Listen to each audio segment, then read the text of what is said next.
오늘 우리에게 주시는 하나님의 말씀을 함께 보시도록 하겠습니다. 하나님의 말씀 요한계시록 9장 1절 말씀부터 마지막 21절까지 읽으셔야 되는데 오늘 6절까지만 이 자리에서 읽고 나머지는 집에 가서 읽으시고 또 다음 주에 오실 때는 10장을 꼭 읽어보시고 오시면 말씀이 더 쉽게 이해가 되고 은혜가 될 줄로 믿습니다. 9장 1절입니다. 다섯째 천사가 나팔을 불매 내가 보니 하늘에서 땅에 떨어진 별 하나가 있는데 그가 무저갱의 열쇠를 받았더라.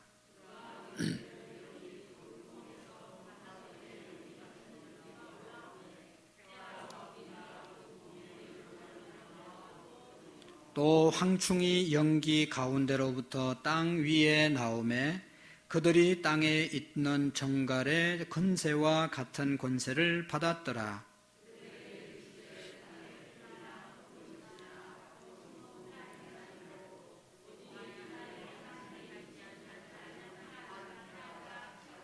그러나 그들을 죽이지는 못하게 하시고 5달 동안 괴롭게만 하게 하시는데 그 괴롭게 함은 정갈이 사람을 쏠 때에 괴롭게 함과 같더라.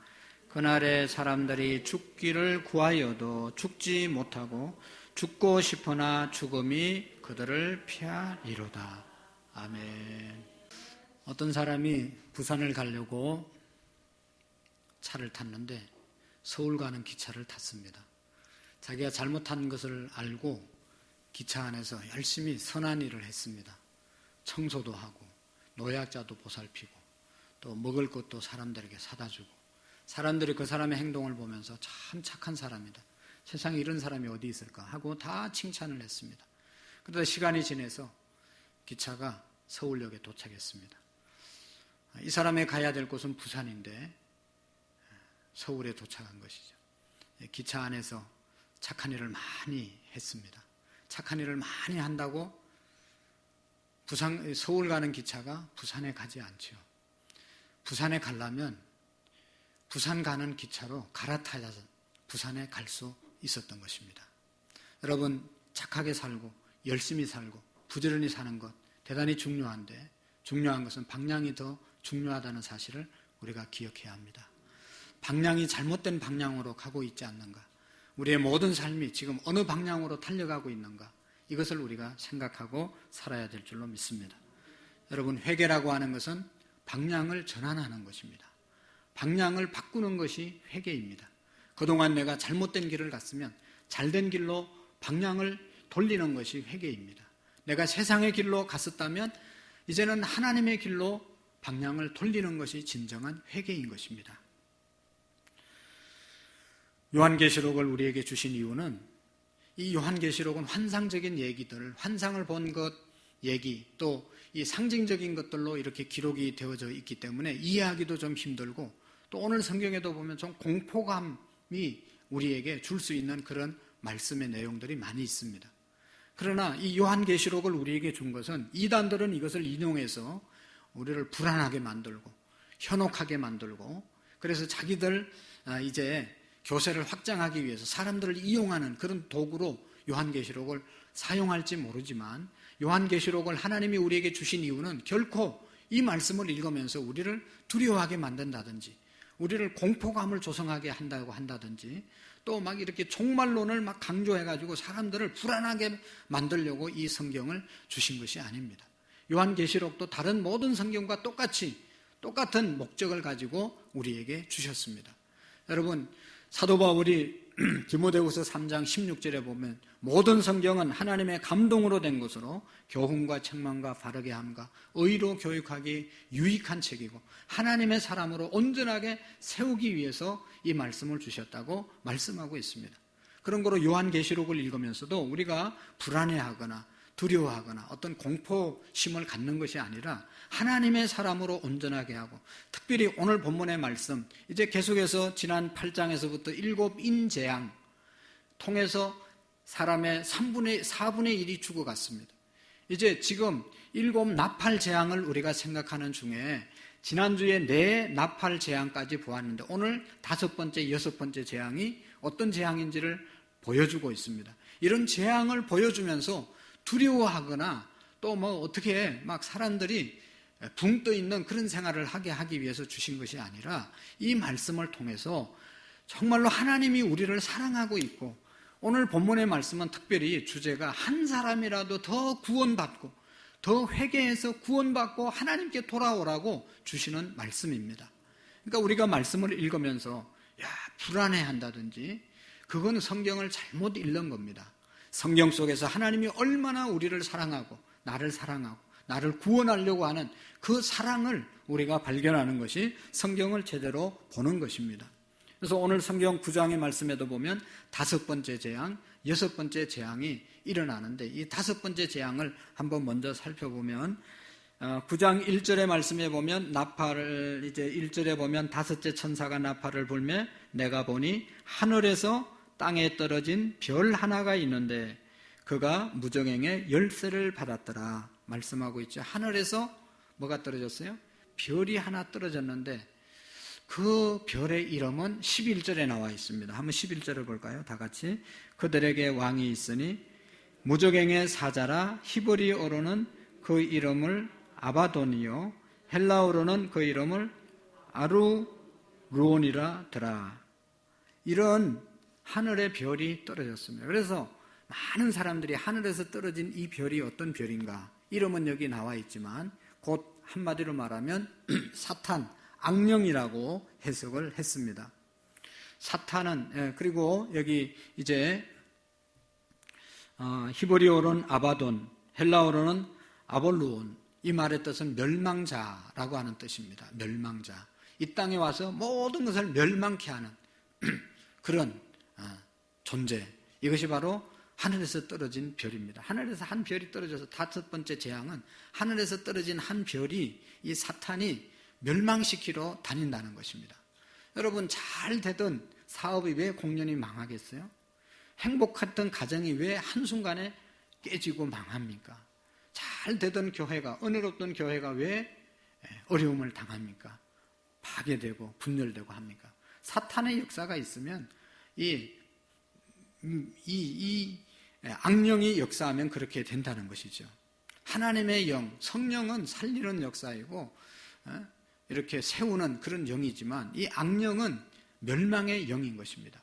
그래서 여러분, 우리의 가정도 사탄이 역사하고 사탄에게 내어준 가정은 절대로 잘 될 수가 없는 것이죠. 멸망에 이를 수밖에 없는 것입니다. 그런 거로 살리는 영, 그 성령을 우리가 사모하고 성령으로 충만할 것을 우리가 날마다 구해야 합니다. 근데 중요한 것은 이 멸망의 영, 이 악령이 여기 1절의 말씀에 보면 무저갱의 열쇠를 받았더라. 이 악령이 무저갱의 열쇠를 받았더라. 무저갱이라고 하는 것은 깊은 땅속 지옥을 말하는데 그냥 끝없이 내려간 깜깜한 그 굴 같은 곳을 무저갱이라 그렇게 말을 합니다. 이 무저갱에는 뭐가 있는가 하면 사탄들, 귀신들, 악령들을 그곳에 가두어 둔 곳이 바로 이 무저갱이라고 말했습니다. 예수님께서 복음서에 보면 많은 귀신을 쫓아내고 쫓겨나온 귀신을 무저갱에 가두었더라 그런 말씀이 있거든요. 이 무저갱에는 사탄이 있는 사탄의 소굴입니다. 그곳을 딱 막아놨었는데 이 악령이 열쇠를 가지고 그 무저갱을 열었다고 그러잖아요.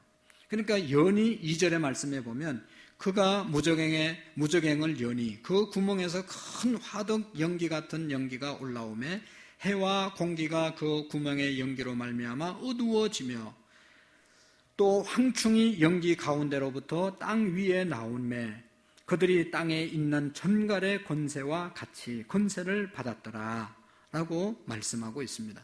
그들이 이제 그 무저갱에서 나와서 거기에서 연기 같은 것이 나오니까 해와 달과 이런 별들이 다 이제 제대로 역할을 하지 못하고 특별히 거기에 황충이 나왔다고 그랬습니다. 근데 여기 보면 황충이 나와서 정갈의 권세를 받았다. 정갈같이 되었다는 겁니다. 그리고 4절의 말씀에 보면 그들에게 이르되 땅의 풀이나 푸른 것이나 각종 수목은 해하지 말고 오직 이마에 하나님의 인침을 받지 아니한 사람들만 해하라 하시더라.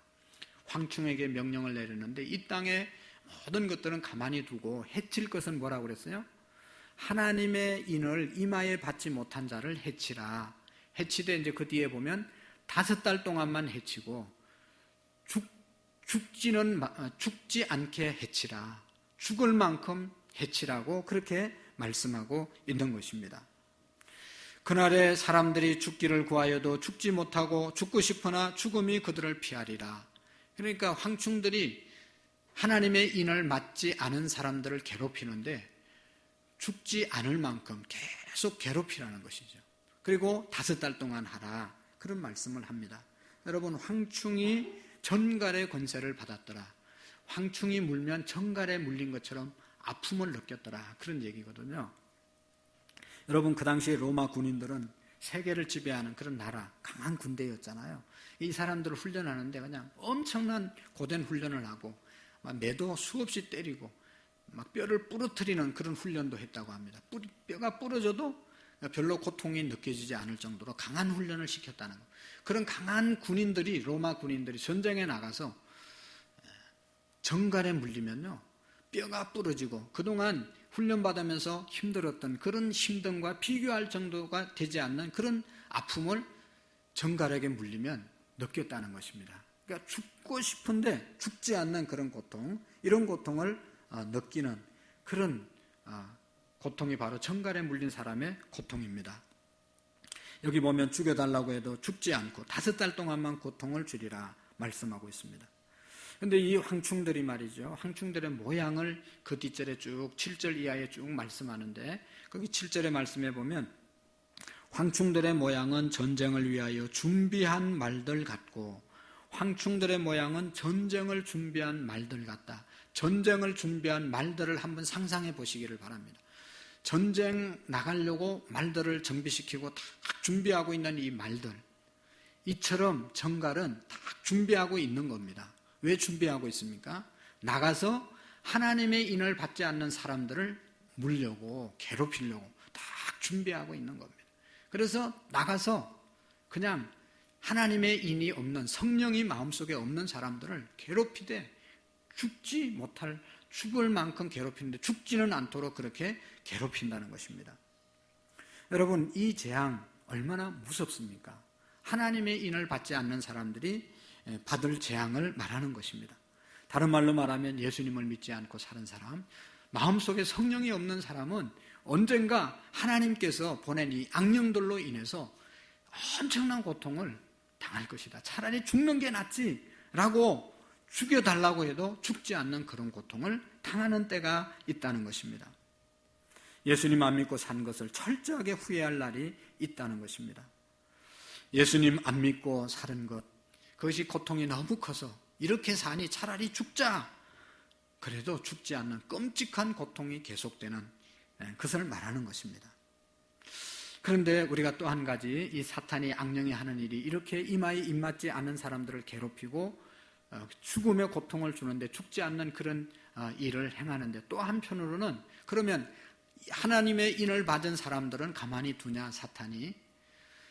성경을 통해서 보면 예수님 시대에 예수님이 직접 선택한 가룟 유다에게 사탄이 역사해서 예수님을 파는 일을 하게 되었고, 또 예수님의 수제자 베드로에게도 사탄이 들어가서 예수님 모른다고 부인하게 되었고, 또 이 초대교회 때 보면, 사도행전에 보면 아나니아와 삽비라는 사람이 누가 시키지도 않았는데 자기들의 마음이 감동이 되어서 재산 다 팔아가지고 하나님께 일부를 감추고 드렸잖아요. 그러니까 베드로가 이게 다냐 그렇게 물으니까 답니다 라고 얘기했을 때, 너는 하나님의 성령을 속였다. 사탄에 이용당해서 하나님의 영을 속이는 그런 일을 해서 그 자리에서 죽임을 당하는 그런 사건이 있었습니다. 여러분, 사탄은 이 안 믿는 사람들에게만 계속해서 고통을 주는 것이 아니라 믿는 사람도 계속 유혹하고 넘어뜨리려고 역사한다는 사실을 기억해야 합니다. 그래서 눈에 보이지는 않지만 이 사탄의 역사가, 악령의 역사가 끊임없이 하나님의 사람들을 무너뜨리려고 한다 하는 것을 우리가 기억해야 합니다. 그런데 이 악령들이 사람들에게 주는 괴로움을 여기 10절의 말씀에 보시면, 또 정갈과 같은 꼬리와 쏘는 살이 있어 그 꼬리에는 5달 동안 사람들을 해하는 권세가 있더라. 5달 동안만 괴롭게 했다는 것입니다. 5달 동안만 해하게 했다는 것입니다. 계속 괴롭히고 모든 사람을 죽이지 않고 5달 동안 기간을 정해놓고 3분의 1만 죽이는 그런 일을 하게 되는 것을 볼 수가 있습니다. 여러분, 여기에서 우리가 깊은 하나님의 사랑을, 아까 얘기했던 것을, 사랑을 깨닫게 되는 것입니다. 여러분, 심판의 재앙 중에도 하나님은 돌이키기를, 회개하기를 기다리고 계신다는 것입니다. 그래서 그 영혼이 구원받기를 원하시는 것입니다. 5달 동안 하나님이 기한을 주고 그 기간 안에 돌아오기를 지금도 기다리고 있다는 것입니다. 5달 동안 괴롭힘을 당할 때 회개하면 그 괴롭힘에서 구원받게 된다는 것입니다. 회개의 기회는 고통을 벗어날 수 있는 기회라는 것을 말씀하고 있는 것입니다. 어떤 사람은 이런 괴로움을 당하니 차라리 죽는 것이 낫지라고 생각을 하고 죽으려고 하지만 절대로 죽어지지 않는다는 것입니다. 여러분, 매 순간 차라리 죽는 게 낫지라고 생각하면서 하루하루 살아가면 그 삶이 얼마나 고통스러웠겠어요. 차라리 죽는 게 난데 죽지도 않고 살아가는 그 인생이 얼마나 고통스럽겠습니까, 여러분? 그렇게 죽지 않는, 죽으면 끝나는 줄 알고 여러분 살아가는 그런 말을 하는 사람도 정말로 잘못된 사람이에요. 죽으면 끝난다고 생각하는 사람만큼 어리석은 사람이 없어요. 여러분, 나 하나 죽으면 끝난다 생각하고 죽는 사람, 여러분, 그 사람 하나 죽으면 모든 것이 끝납니까? 복잡한 일들이 얼마나 많이 생깁니까? 그리고 나 죽으면 끝난다, 죽음을 끝이라고 생각하는 사람은 죽음 이후에 어떤 고통이 있는지를 모르는 사람이 하는 말입니다. 예수님 안 믿고 회개하지 않고 죽은 사람이 어떤 고통을 당하는지 알면 그런 말을 할 수가 없는 것이죠. 영원한 고통이 영원한데 그걸 알면 어떻게 차라리 죽어버리자, 그런 마음을 먹을 수가 있겠습니까? 하나님께서는 아직도 죽이지 않은 그 이유가 분명히 있다는 것입니다. 죽을 만큼 힘들지만 아직도 죽이지 않는 하나님의 깊으신 뜻이 담겨져 있음을 우리가 깨달아야 합니다. 여러분, 이제 6번째 재앙도 한번 보시면 13절 이하에 쭉 나오는데, 12절부터 쭉 나오는데 한번 13절 6번째 재앙을 한번 보실까요?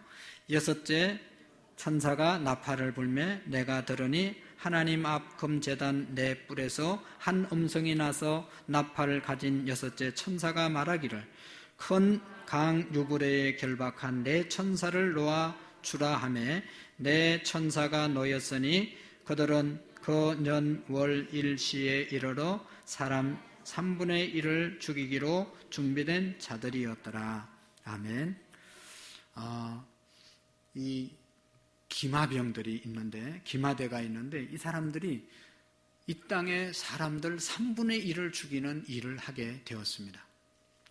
여러분, 이 유브라데 강에 매여있던 네 천사를 풀으니까 이 기마대 사람들이 숫자가 2만만이다 그렇게 말씀하는데, 이것을 해석하면 2억 명 정도 된다고 말하는 것인데 3분의 1, 인구의 이 땅의 3분의 1을 죽였다고 말씀하고 있습니다. 여기에서 2억이라고 하는 것도 정확한 숫자가 아니고 상징적인 숫자인데 셀 수 없는 많은 사람들을 2억 명이라고 그렇게 이야기한 것입니다. 우리는 2억 명이 죽는 것, 2억 명이 한 묘에 죽는 것, 이게 있을 수 있을까? 그것을 우리는 의심 없이 믿을 수 있는 세상에 지금 살아가고 있습니다. 한 번에 2억 명 어떻게 죽일 수 있죠? 핵무기를 사용하면, 핵폭발을 하면 한순간에 2억 명 아니라 10억 명도 죽일 수 있는 그런 세대에 우리가 지금 살아가고 있는 것입니다. 그러나 이 끔찍한 재앙에서도 사람들은 회개시키고 돌이키려고 하시는 하나님의 안타까운 마음이 이 속에 담겨져 있습니다. 수많은 사람들이 한순간 죽는 그러한 것을 준비해 놓고 그런 일이 있지 않도록, 그런 일을 당하지 않도록 하기 위해서 하나님께서 기다리고 있는 것입니다. 다 죽이지 않고 남겨두셨다는 것이죠. 여러분, 앞에서 우리가 요한계시록 6장 말씀부터 7인 재앙, 7인을 하나하나 뗄 때 재앙들이 일어났는데 그때마다 이 땅의 사람들의 4분의 1이 죽었습니다. 이제 8장 말씀부터 나팔 재앙이 임하는데 나팔을 불 때마다 이 땅의 3분의 1이 죽었습니다. 점점 재앙이 세지죠. 왜 이렇게 하나님께서 하셨을까? 마지막 한 사람이라도 하나님께서 돌아와서 회개시키기 위해서 하시는 일이라는 것입니다. 사랑의 하나님인데 어떻게 하나님이 심판하실 수 있어? 이렇게 우리가 생각하지만 하나님은 사랑의 하나님이시기 때문에 회개할 기회가 있고 회개할 가능성이 있는 사람이 0.001%만 있다 하더라도 하나님은 기다리시고 그들이 회개하고 돌아와서 구원받기를 원하시는 하나님이시라는 것입니다. 실제로 이 장의 본문에서 사람의 3분의 1을 죽이는 재앙을 당하고도 회개하지 않는 사람들이 있다라고 말씀하고 있습니다. 여러분, 이 땅에 3분의 1의 사람들이 죽는데 그 죽는 것 보면서도 끝까지 회개하지 않는 사람들이 있다는 것입니다. 여러분, 20절, 21절 한번 볼까요? 이 재앙에 죽지 않고 남은 사람들은 손으로 행한 일을 회개하지 아니하고 오히려 여러 귀신과 또는 보거나 듣거나 다니거나 하지 못하는 금, 은, 동과 목석의 우상에게 절하고 또 그 살인과 복술과 엄행과 도둑질을 회개하지 아니하더라. 아멘. 그렇습니다. 회개하지 않는 사람들이 있잖아요.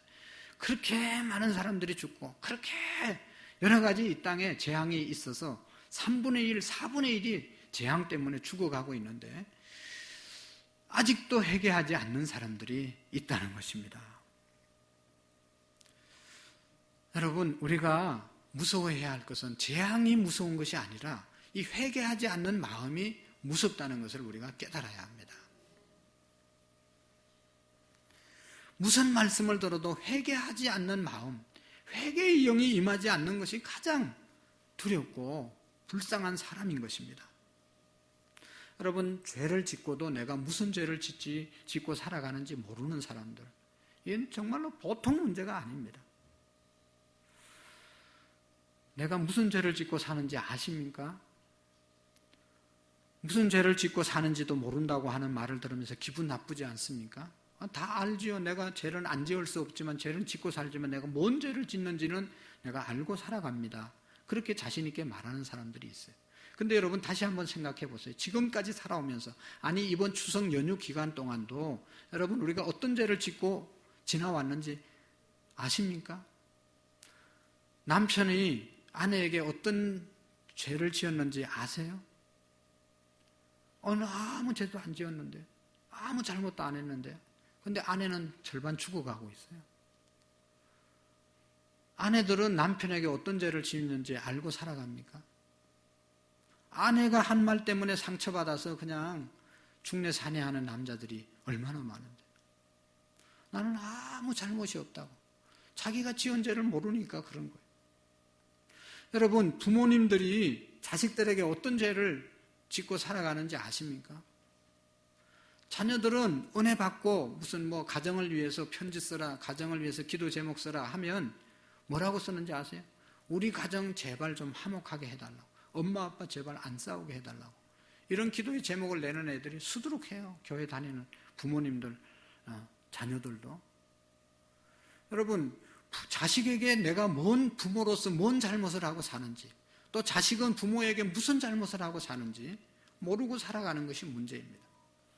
여러분, 하나님 앞에 저와 여러분들이 어떤 죄를 짓고 살아가는지 아십니까? 그렇습니다. 죄를 짓고도 무슨 죄를 지었는지 모르는 것이 오늘 저와 여러분들의 실상입니다. 죄인들의 실상입니다. 그런데 깨닫고 알 수 있는 방법이 있어요. 그건 뭔가 하면 성령께서 우리의 마음에 깨닫게 해주시면, 그게 죄구나, 그게 죄구나 하는 것을 나는 알지 못하지만 성령께서 역사하시고 성령께서 감동을 주시면 내가 어떤 죄를 짓고 살아가는지 알고 그 죄를 깨닫고 회개하게 되어진다는 것입니다. 또 성령님이 역사하면 그 죄 때문에 마음이 너무 괴로워서 살 수가 없습니다. 결국은 회개하게 되는 것입니다. 그것이 성령의 역사고 회개가 얼마나 귀한지를 우리가 깨닫게 되는 것입니다. 우리나라에 1907년대 영적 평양 대부흥운동이 있었던 사실을 우리가 압니다. 그 당시에는 평양에 그냥 교회들이 성도들이 모였다 하면 회개의 역사가 일어났습니다. 1907년 1월 6일부터 장대현 교회에서 부흥회를 했는데 14일 날 저녁에 그 교회 길선주 장로님이라는 분이 그냥 너무너무 훌륭한 장로님, 말씀도 잘 전가하는 장로님인데 갑자기 일어나셔서 회중 앞에 자기의 죄를 공개적으로 회개했습니다. 나는 아간과 같은 사람입니다. 아간, 외투를 훔친 사람 있잖아요. 나 때문에 하나님께서 우리 교회와 우리의 민족을 축복하지 않습니다. 내가 지은 죄 때문에 우리가 복을 받지 못합니다. 그렇게 말했습니다. 무슨 죄를 지었는가? 약 1년 전에 자기 친구가 자기를 불러가지고 내가 이제 곧 죽을 텐데 내 재산을 다 정리해서 좀 잘 관리해 주십시오 라고 부탁을 했다는 겁니다.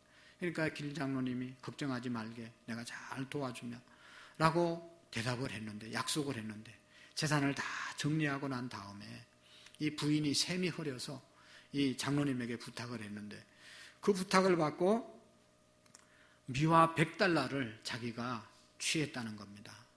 부인은 그것을 알지도 못하고 아무도 모르게 그렇게 미화 $100 금액을 사치했습니다. 나는 하나님의 일을 방해해 온 것입니다. 내일 아침에 이 돈을 다 미망인에게 돌려드리겠습니다 라고 고백을 했습니다. 아무도 예상하지 못했는데 길선주 장로님이 회개한 그 시간에 모인 모든 사람들의 심령 속에 주님께로 향하는, 또 주님께서 주시는 그런 은혜가 그들에게 임해서 모든 사람이 거기에 회개의 운동이 일어나게 되었다는 것입니다. 그리고 그들의 마음속에 성령님이 친히 임하는 그런 역사를 경험하게 되었습니다. 그때 이기람 선교사님이라는 분이 우리 다 같이 통에 자복하면서 하나님 앞에 통성으로 기도합시다 그렇게 기도했을 때 그 기도 소리를 선교사들의 표현의 말로 의하면 땅에서 하늘을 향해서 포를 쌓는 것처럼 온 교인들이 그냥 뜨겁게 하나님께 기도하고 통에 자복했다는 겁니다. 그 이후에 평양에 있는 모든 교인들이 교회에 모였다 하면 다른 것보다 회개를 했다는 거예요. 회개. 그래가지고 일본 경찰들이 도둑놈을 잡으려면 다른 데 가지 않고 교회 와서 기다리면 다 자기들이 나는 무슨 죄 지었습니다, 누구네 집에 가서 뭐 훔쳐왔습니다, 뭔 일을 했습니다 하고 다 자수를 해가지고 경찰들이 다 교회 마당에 있으면 죄인들은 다 거기에서 잡아서 갈 수 있을 정도로 되었다는 겁니다. 그리고 평양의 술집들이 다 문 닫았다고 하는 그런 역사가 있습니다. 사랑하는 성도 여러분, 요즘은 우리가 회개할 일들이 생각나십니까? 회개는 정말로 복되고 너무나 귀중한 하나님의 은혜이고 성령의 역사입니다. 하나님의 말씀을 들으면 회개가 나오는 사람은 은혜가 있는 사람이고 성령의 사람이고 성령이 역사하는 사람임을 믿으시기를 바랍니다. 여러분, 오늘 우리가 절대로 회개를 뒤로 미루어서는 안 됩니다. 매일매일 우리가 몸을 닦듯이 매일매일 하나님 앞에 회개하는 은혜가 있기를 바랍니다. 매주마다 예배당을 이렇게 깨끗하게 청소하는 것처럼 우리의 심령, 우리의 영혼 하나님 앞에 나오셔서 또 매 순간마다 하나님 앞에 죄를 회개하고 순결한 사람으로 세워질 수 있기를 바랍니다. 그런데 정말로 회개하는 사람이 있는가 하면 절대로 회개하지 않는 사람들이 있습니다. 여러분, 예수님께서 마태복음 11장 20절에 보면 그때에 예수께서 자기가 기적을 많이 행한 마을들이 회개하지 아니하므로 꾸짖기를 시작하니라. 그리고 그 마을을 떠나셨다. 그런 말이 있습니다. 예수님께서 말씀을 전하시고 기적을 행하시고 그래서 내가 하나님의 아들이다 보여줬는데도 믿지 못하고 회개하지 않는 고를 향해서 심판을 받을 것이라고 예수님이 책망하고 그 고를 떠났다라고 말씀하고 있습니다. 주님의 말씀을 직접 듣고도 회개하지 않고 큰 이적을 보고도 깨어닫지 못하는 그러한 고를 향해서 예수님이 책망한 것입니다. 호세아서에도 보면 회개하지 않는 이스라엘 백성들을 향해서 호세아의 선지자가 한탄하는 내용이 나옵니다. 그들이 듣지 아니하므로 내 하나님이 그들을 버리시리니 그들이 여러 나라 가운데서 떠도는 자가 되리라. 호세아서 9장 17절에 말씀하고 있습니다. 회개하지 않는 백성들 떠돌아다니게 하리라. 그건 뭐죠? 그 나라가 망해서 그 나라 없는 백성으로 떠돌아다니게 되는 그런 비참한 그러한 심판을 받게 될 것이라고 말씀하고 있는 것이죠. 우리나라의 훌륭한 어떤 목사님께서 세상이 왜 이렇게 악하고 어둡고 사랑이 없고 엄난하고 강포한지 죄로 가득한지 너무너무 마음이 아팠습니다. 기도하는 중에 깨달았습니다. 사람들이 예수님을 믿지 않아서 그렇다. 교회에 오지 않아서 그렇다. 이것을 깨닫고 이 목사님은 우리 민족이 예수님 믿고 죄를 끊고 복받은 민족 되게 해달라고 그냥 민족 복음화를 앞장서서 외치고 열심히 기도하고 전도해서 시골마다 교회가 세워지고 천만의 기독교인들이 생겼습니다. 그래서 너무 기뻤는데 가만히 성도들을 보니까 교회에 왔지만 여전히 삶이 변화되지 않은 거예요. 교회는 1000만 명이 모여오는데 삶이, 우리 사회가 여전히 죄악이 가득하고 어두운 세상이었습니다. 그래서 고민하다가 이게 뭐가 문제일까? 교회는 나오는데 왜 사람들이 안 변할까? 그래서 이 목사님이 제자 훈련을 해야 되겠다. 성경 공부를 시켜야 되겠다. 그래서 사람들을 불러가지고 성경 공부를 계속 시켰습니다. 그래서 많은 사람들이 제자 훈련을 받고 또 성경에 관한 지식을 많이 깨닫게 되었습니다. 근데 가만히 보니까 여전히 성경 공부를 하고 제자 훈련을 했어도 여전히 삶이 변화되지 않는 것입니다. 너무너무 마음이 괴로운 거죠. 오히려 제자 훈련하고 성경 공부한 사람들이 했다고 졸업장을 내밀면서 오히려 교만하고 행하고 삶이 변화되지 않는 거예요. 너무 마음이 괴로웠다는 것입니다. 여러분, 중요한 것은 내가 뭐 제자 훈련을 받았냐, 예수님을 몇 년 믿었냐, 교인이 몇 명 모이냐, 이런 게 중요한 게 아닌 것이죠. 진정으로 회개한 변화된 그리스도인이 되었느냐 하는 것이 중요한 것이라는 것입니다. 우리 예수님께서 이 땅에 오셔서 외쳤던 말씀이 뭐예요? 회개하라, 천국이 가까웠느니라. 회개하라, 그래야 천국에 간다고 그랬습니다. 회개에 합당한 열매를 맺어라 말씀하셨습니다. 예수님은 뭐 다른 거 요구한 게 아니고 회개하라. 회개는 뭐라고 그랬어요? 후회의 눈물을 흘리고 통회하고 자복하고 울고 끝나는 것이 아니라 방향을 돌리는 것입니다. 방향을 돌리라. 이것이 주님이 우리에게 요구한 것입니다. 마음속에 성령님을 모시면 성령의 인도함을 받고 우리의 삶이 변화되는 것이죠. 사도행전 3장 19절에 보면 사도 베드로는 우리에게 그러므로 너희가 회개하여 돌이켜 죄 없이 함을 받아라. 이같이 하면 유쾌하게 되는 날이 주 앞으로부터 이를 것이다. 우리가 예수님을 믿어도 유쾌한 날을 경험하지 못하고 기쁨으로 살지 못하는 이유 중에 하나는 하나님 앞에 회개하고 하나님의 성령이 우리에게 충만하지 않기 때문에 그럴 수 있다는 것입니다. 회개하는 자에게 기쁨의 마음을 주시고 유쾌하게 즐겁게 살아갈 수 있는 자가 회개한 자인 것입니다.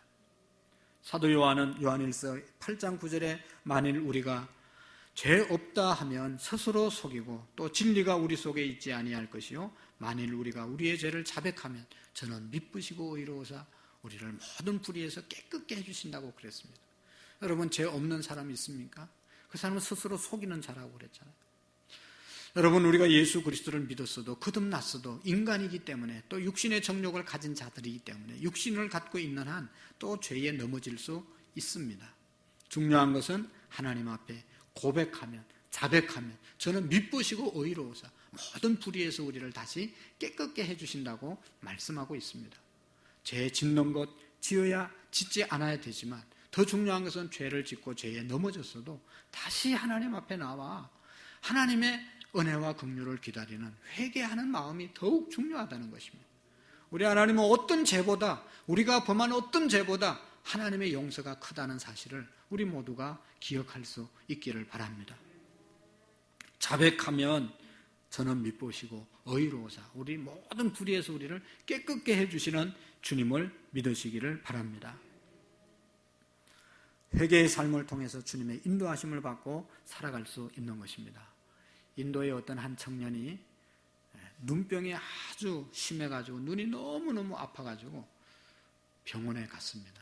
안과에서 의사가 진단하고 심각하게 이 청년을 쳐다보면서 눈에 아주 병독이 너무 심해서 이 눈을 다 뽑아버려야 당신은 살 수 있습니다.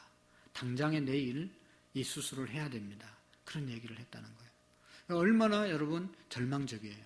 한창 때 두 눈을 뽑고 산다는 것이 얼마나 불행합니까? 너무너무 고통스럽고 아프고 절망이 되어서 가장 낙심하고 있는데 그날 밤에 친구가 찾아왔습니다. 특별히 예수 믿는 친구가 찾아와가지고 이제 마지막인데 한번 교회 가서 기도해 봐야 되지 않겠나.